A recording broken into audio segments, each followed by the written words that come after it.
Hello and welcome to this episode of MarketEd.Live, the podcast for marketers who are looking to their own community to find out what's working now and, importantly, what's around the corner.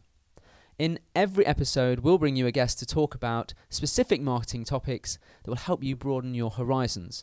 So if you're into social media, you can learn about all things SEO, branding, customer experience, and much, much more just by listening to your peers. We'll have the speakers from last year's event and this year's MarketEd.Live, which takes place on Tuesday the 25th of September 2018 at the magnificent Nottingham Contemporary. And we'll also have you with us too, our wonderful community of attendees and wannabe attendees, because your experience is just as valid as anyone else's. If you'd like to be on the podcast, just drop us a line at hey@marketed.live.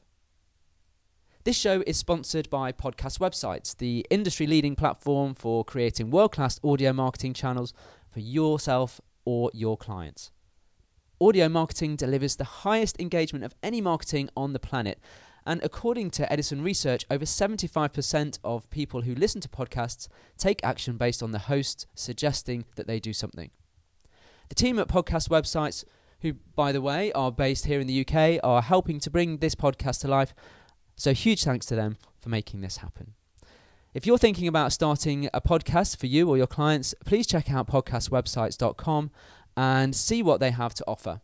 Right now, listeners to this podcast and MarketEd.Live ticket holders are able to get 25% off membership for life right up until the 31st of October. So go and visit their website right now. This is our very first podcast, so technically it's the pilot and episode 0. And because of that, I wanted to introduce a member of the MarketEd.Live team who also happens to be an expert in her field. Please welcome Sarah McDowell. Sarah, welcome to the podcast. Thank you very much for having me. You're very welcome. Let's start off by you telling us a little bit about yourself, who you are, and how you got into the wonderful world of SEO. Okay. Well, I fell into the world of SEO completely by accident. So I needed a job after finishing uni, and I went for a reception role at a marketing agency, and they'd already filled it, and so they were looking for people to join their SEO team. So yeah, I started there at the bottom doing link building. I learned for about 3 years, and then I left there as a project manager, and then I've worked in different companies. So then I went to work at a travel company, and then I also went to work at a solicitor's firm, and yeah, so I pretty much learned hands-on SEO, and yeah, it's just been really exciting. From there, like working with lots of different companies on lots of different strategies, and yeah, so that's a bit about me. And you're part of the MarketEd.Live team, which is fantastic. I am part of the MarketEd.Live team, yeah. And we'll come on to the event a little bit later on, but you've gone down this path then, and you say you sort of fell into the SEO world, if you like, but you're still doing it. So yes. Why SEO? What do you love about it? The challenge of SEO. It's always changing. So what worked a couple of years ago doesn't work now. And Google's always throwing something in to challenge us as SEO people. And yeah, it's just...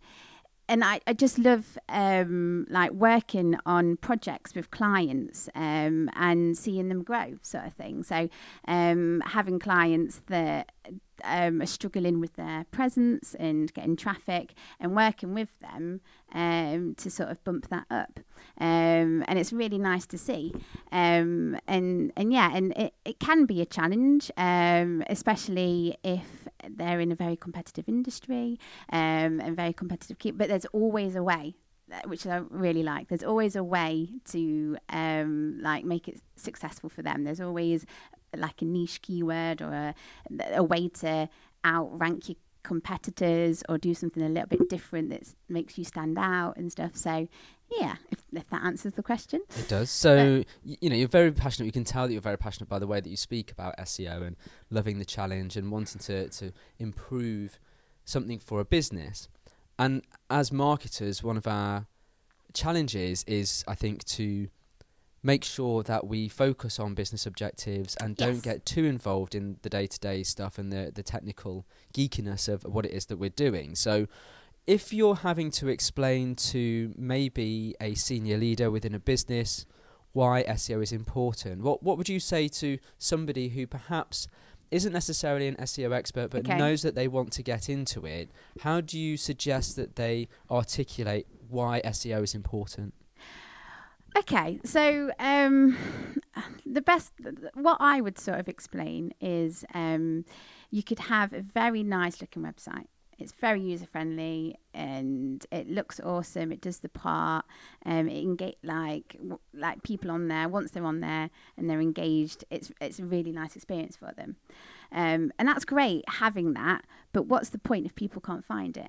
Sort of thing. And that's why SEO is very important. And I know that SEO can be a bit of a buzzword, and there are SEO cowboys out there. Is it a buzzword? I'm not sure. Well, I mean, it's a discipline, isn't it? Maybe buzzword is not the right word to use, but I'm just saying I think the term SEO is banged around so much and some people don't really understand what is really meant by SEO or what SEO is what I mean more. So I think some business owners because they don't truly understand what SEO is about, they might be prioritizing other things in their business because they don't see the impact and that actually if you get SEO right, it's a really good return of investment. You can send quality traffic and you can send quality leads to your business, sort of thing. Is that because SEO allows a business to attract the right type of people? When you talk about leads and return on investment, that's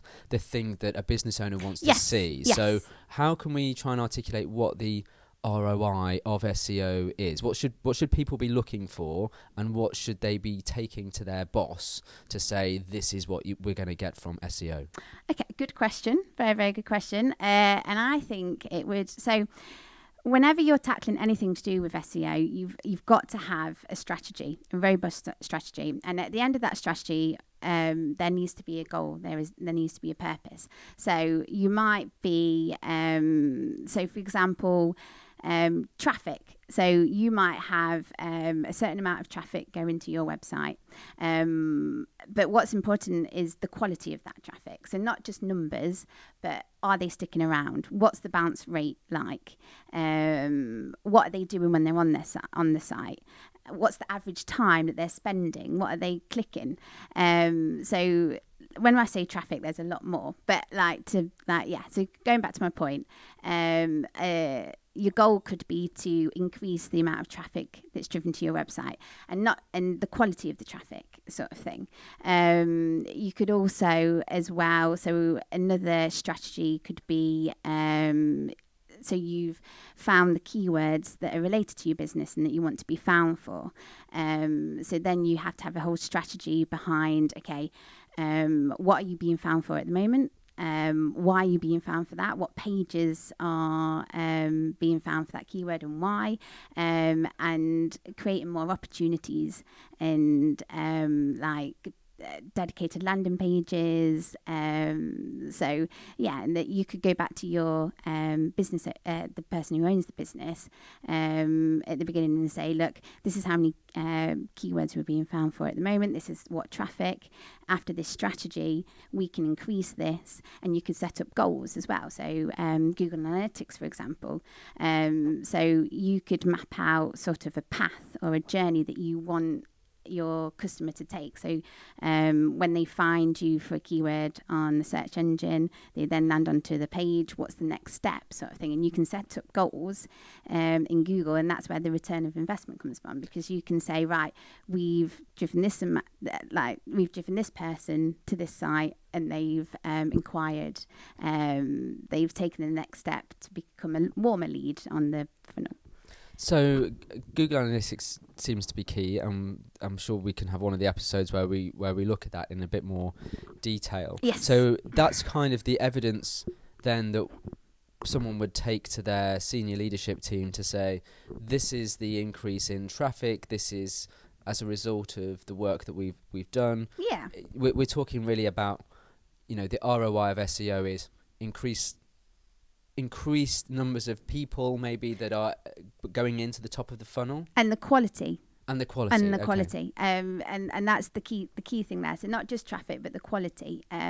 Because we need to make sure with our efforts that the people that we are sending are relevant. They're relevant, and they're not just any Tom, Dick and Harry. It's people that are relevant to your business, and one day they are going to become a customer. Because anyone can create like a Facebook ad and Yes. do a bit of clickbait and go for numbers of people visiting a website, right? Yeah. So it's about quality. It is all getting about the right quality. people. It is all about quality. Okay, so if we're looking at what somebody should be doing now in terms of SEO, and again, we're thinking about how listeners to this podcast may be doing different disciplines and not necessarily SEO. What should somebody be doing now with SEO? What's the sort of things that they need to be looking out for? Little tips and tricks that they should do to help them if they're not necessarily an SEO expert. Okay. I'm a big advocate of Moz and Moz Whiteboard Friday, because it's really good. Like Moz Whiteboard Friday, every Friday they roll out a educational 10-minute video where they will like share a pro tip or like something like exciting that's happening in the SEO world. So there's two things I want to bring up here. And so back in the day, ranking number one was what everyone seemed to like focus on. Like talk to any business owner when it came to SEO, they'd be like, I want to be ranking number one. Nowadays, search engine results have come a long way, and ranking number one, actually, because you've got so when you search for, I don't know, hats for dogs, I don't know why I'm thinking about hats for dogs, but that's what's in my mind right now.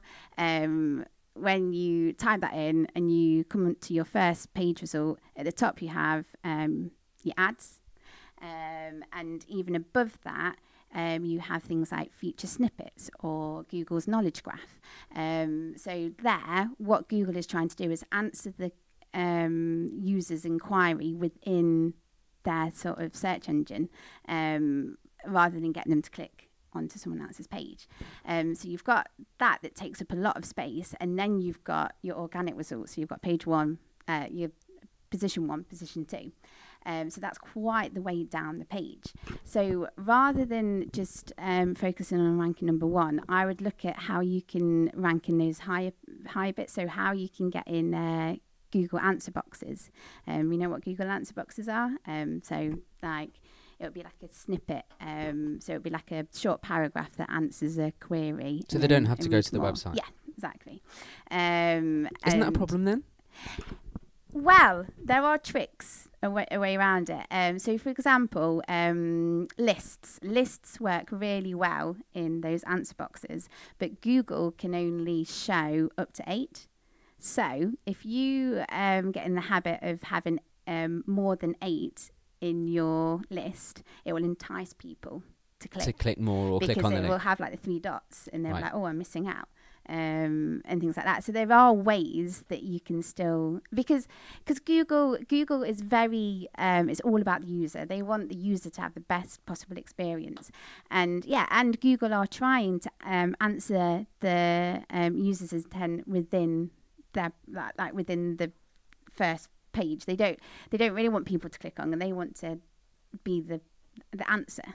So that can be a problem, but there are ways around it as well. Another hack not really a hack, but another tip is to use Google Search Console. And what is that for those people who may not know? Google Search, so Google Analytics is the tool that you use to view like what's happening on your website. Google Search Console used to be called Google Webmaster Tools. Changed it, don't know why, but they're like the tools to fix and do stuff to your website, and it's a really handy tool. So for example, they've got a fetches Google tool within Google Search Console, so you can check that when you create a new page, you can see how Google sees it, Google's bot, so you can check that it's being rendered properly and it's being shown. But So I would use Google Search Console to find out what queries people are searching to find your website and what you're ranking. And you can also see where you're currently, so if you're on page 1, if you're on page 2, and you can, with that knowledge, you know that a page is already working or ranking pretty okay, so then you can optimize it more and optimize other pages for that keyword sort of thing. So Google, and I would also use Google Analytics to review all your pages. So an interesting thing to look at in Google Analytics is, so in behavior, you've got a breakdown of all your pages and how they're performing.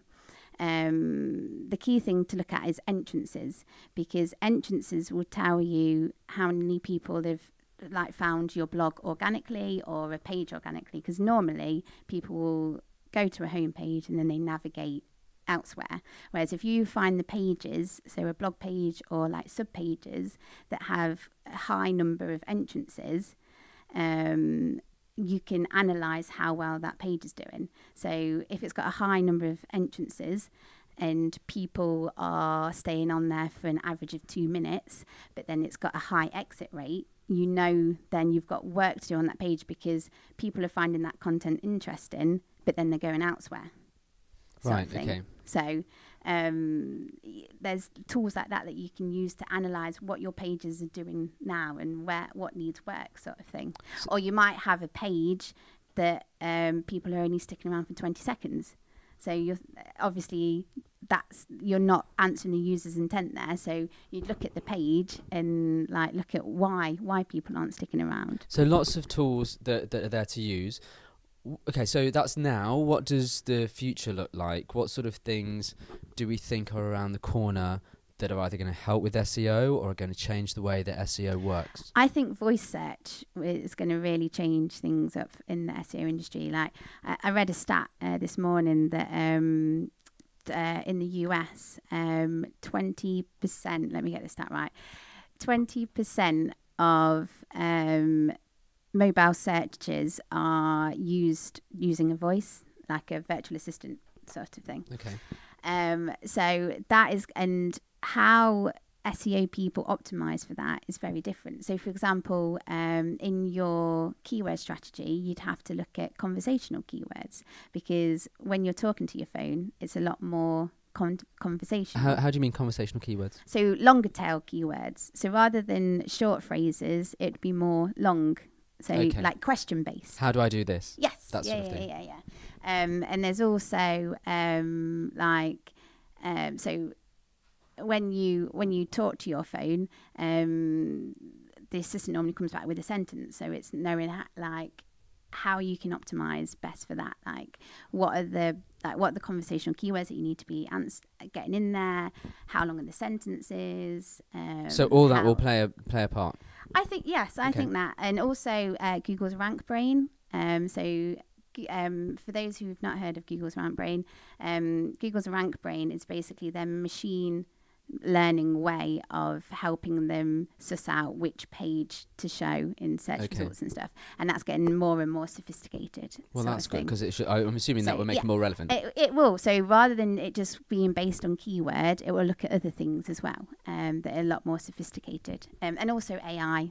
AI is just around the corner really, and that will also affect SEO. I'm not a real big AI expert on this, so I'm not going to say how, so I will read up into that, but at the moment I would say the things to look out for is Rank Brain, so how Google will decipher what pages to show and why, and also voice search. Okay, some good things to look out for there.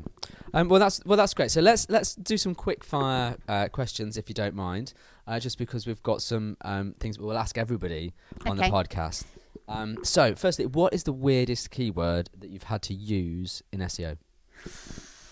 Okay, I don't know if you want to censor this. We're not censoring this. Okay.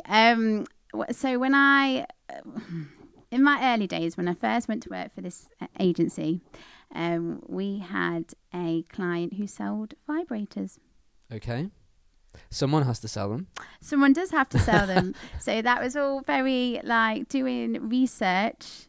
That very exciting day, wasn't it? When it was, that client's keyword research. What are the competitors doing? Like, yeah, very interesting. Okay. Very interesting. So vibrators was the keyword there. Okay, that's fairly weird. Okay, what is the weirdest campaign you've worked on? Was it the same one? Well, I don't think that can top it, really. Not really. I think we'll move on from that. Okay, so in your space, in the SEO world, who do you love? Who's the king or queen of SEO?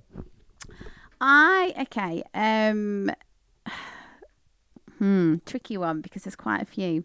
It's a shortish podcast, so can I not just list off a whole? Not all of them. Just pick one. Okay. Well, it would. Obvious answer would be Rand Fishkin. Okay. Because the ledge. Yeah, and he has an awesome mustache and crazy shirts that he wears. But no, another person that I've recently been learning a lot from, and her name is Brittany Fuller or Muller. Okay. So she's part of she does Moz Whiteboard Fridays. Right. And so Moz is the theme here. Lots of love and respect for Moz. Lots. Well, they're the big daddies of. I suppose. But she is very, very switched on. Like very knowledgeable in everything to do with SEO. That's the tip I learned from about the in feature snippets in Google's answer. Right. In lists.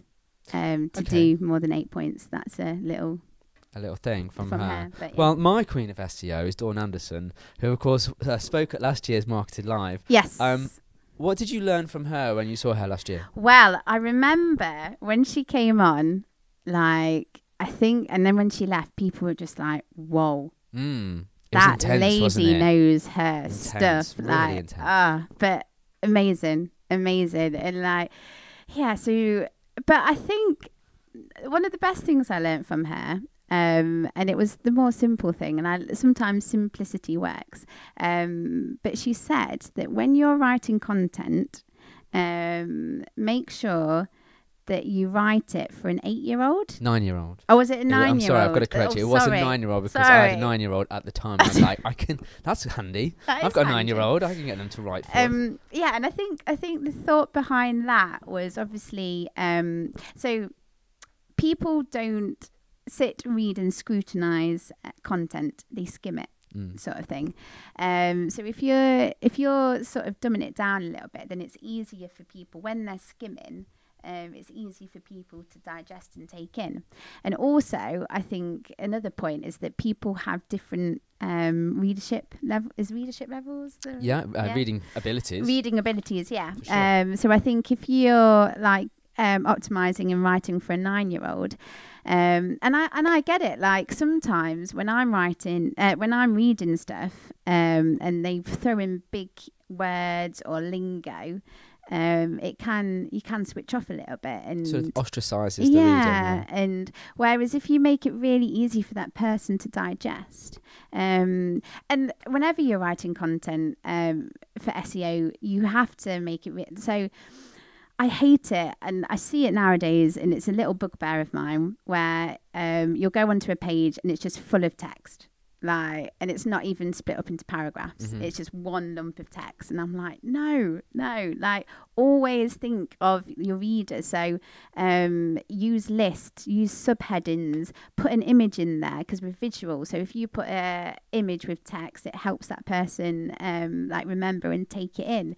Put facts in there, infographic sort of thing. Like make that content as engaging and as exciting as you can, sort of thing. Like play around with italics. Like if you've put a quote in, make it bold, put it in. Like, yeah. She was good.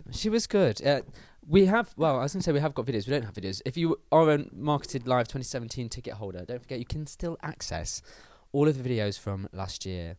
And that's just one of the additional benefits of a MarketEd.Live ticket. You do gain access to the videos afterwards.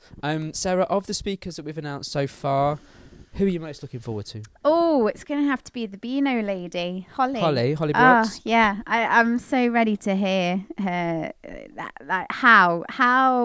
that's even come about, because Beano is obviously the magazine. Iconic. It's offline, iconic, and I bet you it took a lot of talk to get them digital. Like there was a lot of sort of, I don't know, they would have had to prove some stuff like the advantages of going digital. But it seems to be working. So it'll be interesting to hear what Holly's got to say and how that's happened. It'll be a great case study for people to listen to, and lots that people will be able to take back to their businesses. Sarah, thank you so much for being on the podcast. Thank you for having me. Well, that's all for this episode of MarketEd.Live. If you've enjoyed today's show, please leave us a review on the podcast platform of your choice and spread the word about MarketEd.Live 2018. Remember, our event brings together experts from all marketing disciplines, so if marketing's your thing, we want to see you. Visit MarketEd.Live for all the information on speakers, travel options, accommodation, and read the blog posts from the speakers, fellow attendees, and frankly, anyone who wants to contribute. We'll see you next time. Bye.